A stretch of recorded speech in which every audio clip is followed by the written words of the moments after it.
my original experience with detachment was, and this is one of those moments where, I said a lot of times things are just small moments over time and you make a little adjustment. This is one of those moments in my life, and I wrote about leadership strategy and tactics, where I recognized, like in a moment, what detachment was and how helpful it was. I'm on an oil rig doing a training mission. My whole platoon is in a skirmish line looking at a large area of the oil rig that we're supposed to be clearing. Again, this is not combat. This is in the 90s. There's nothing going on. We're just doing training. And I'm standing in this skirmish line. And by the way, I'm the youngest and most junior guy in my platoon. And I'm standing there looking down the sight of my weapon, and I'm waiting for someone to make a call and tell us what to do. And I wait for 5 seconds, and I wait for 10 seconds, and I wait for 20 seconds, and no one's saying anything. And we're waiting for a leader in my platoon to make a call, to tell us what to do, tell me what to do. And finally, after like 30 seconds, which seems like an eternity, I can't take it anymore. And so I take a step, like a foot, a 1 foot step, 12 inches. I take a step off the skirmish line. I look to my left, I look to my right, and what I see is every other guy in my platoon is staring down their weapon, staring down the sight of their weapon, which means their field of view is tiny. It's like a 20-degree field of view. You're looking down the scope of your weapon or the sight of your weapon. And that's how big their field of view is. And I'm looking, I'm thinking, oh, there's my platoon commander. He's looking down the scope, the sight of his weapon. There's my platoon chief. He's looking down the sight of his weapon. There's my leading petty officer. He's looking down the sight of his weapon. There's my assistant platoon commander. He's looking down so everyone in the platoon is looking down the sight of their weapon, which means they all have a very narrow field of vision. Well, when I take a step back and look to my left and look to my right, guess what kind of field of vision I got? I got a massive one. I can see the whole scene, and I can see exactly what it is we need to do.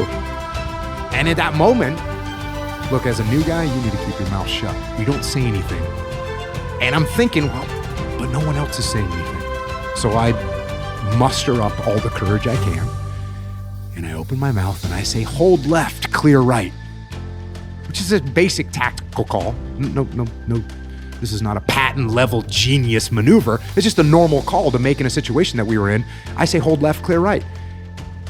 And I'm expecting to get kind of slapped, told, shut up, new guy. But instead, everyone just repeats the call, hold left, clear right, hold left, clear right. And we execute the maneuver, and we finish the clearance of this oil rig.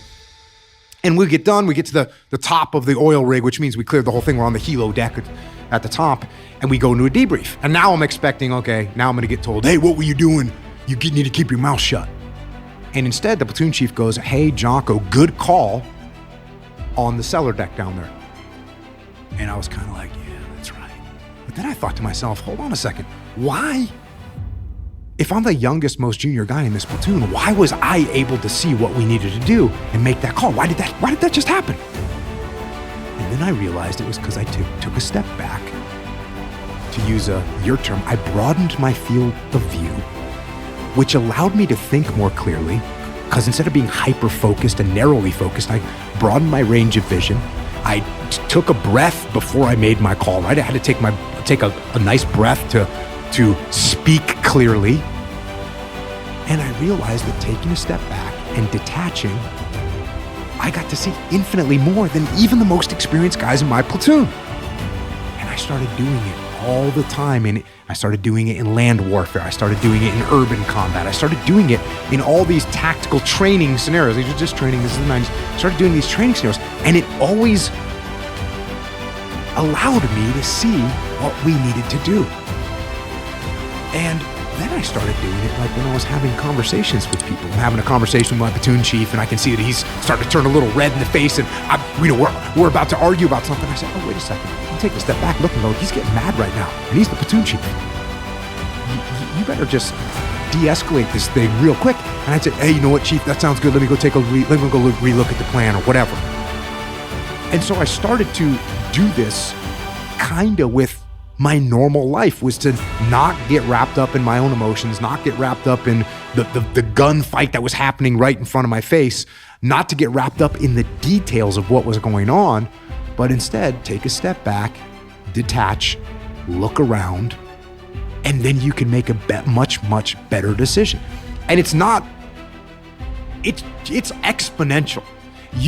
If you're looking down the sights of your weapon and you take a step back and you look around, it's exponential how much more you can see. Now listen, if you are the only person in a gunfight, it's gonna be harder for you to do that because you gotta be focused on whatever you're shooting at. But when you have 16 guys or 20 guys, they're all looking in the same direction, it's very easy to be the guy that goes, I'm gonna take a step back, look around, make a call. So when you talk about the mechanics, when I teach this to people now, the mechanics of it, take a step back. Literally, you and I are at a meeting, there's a bunch of people, this starts to get a heated argument. I will literally push my chair back away from the table. Change my perspective, widen my field of view. The other thing, like in the SEAL teams, you don't wanna sound panicked on the radio. For a couple reasons. Number one, because when you panic on the radio, it's gonna cause other people to panic. Number two, if you panic on the radio and you sound panicked, everyone's gonna make fun of you. So when you get back from the mission, everyone's gonna go, yeah, you sounded like a baby out there. So what would I do before I would key up my radio? Take a breath. And so here I'm manually slowing down my breath. I'm broadening my field of view. So if you're in a meeting or you're in you're at the supermarket parking lot and someone starts to yell at you, take a step back, take a breath, broaden your field of view, detach from those emotions that you're having, and make some space. And that's how I go through the mechanics of detachment. Now, I can tell you right now, I mean, when you do this all the time, which I kind of do this all the time, I don't really have to like step back, but when you're starting to be able to try and do this, absolutely make a mechanic. And I'll tell you, here's another like weird little nuanced thing. Lift your chin up and put your hands down. Now this is not in a combat situation, not in a fight, but here's the thing. When I get defensive, what am I gonna do? I'm gonna raise my hands up and put my chin down. That's like a fighting mode. So if you and I are having a discussion and I'm starting to get heated and I'm starting to like, oh, he's not listening to me. Instead of me putting my chin down and put my hands like up to where I can put them in your face a little bit. No, I'm actually gonna take a step back. I'm gonna say, put my chin up. It changes my perspective a little bit more. Changes my visual perspective just by changing the angle of my head. Take a step back, put my hands down. I'm not being in a defensive move. I actually wanna hear what you have to say. And if I start listening to what you have to say and not talking, it's very hard to be detached when you're talking. It's another key component. You want to detach? Shut your mouth. So I'm in meetings, I'm in a bunch of different companies. I have a bunch of things. I own a bunch of different companies. I'm in a meeting in my companies. I'm not the one that's doing all the talking. In fact, I'm doing mostly listening.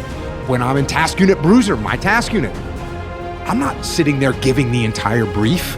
No, I'm letting the platoon chief and the platoon commanders give those briefs. And that way I'm detached. I'm listening to what they have to say. I'm more capable of seeing what holes there are in their plans by not moving my mouth, not talking, I'm listening. So those are some of the methodologies that I use and that I advise people to use in order to effectively start down the pathway of being able to detach in various scenarios.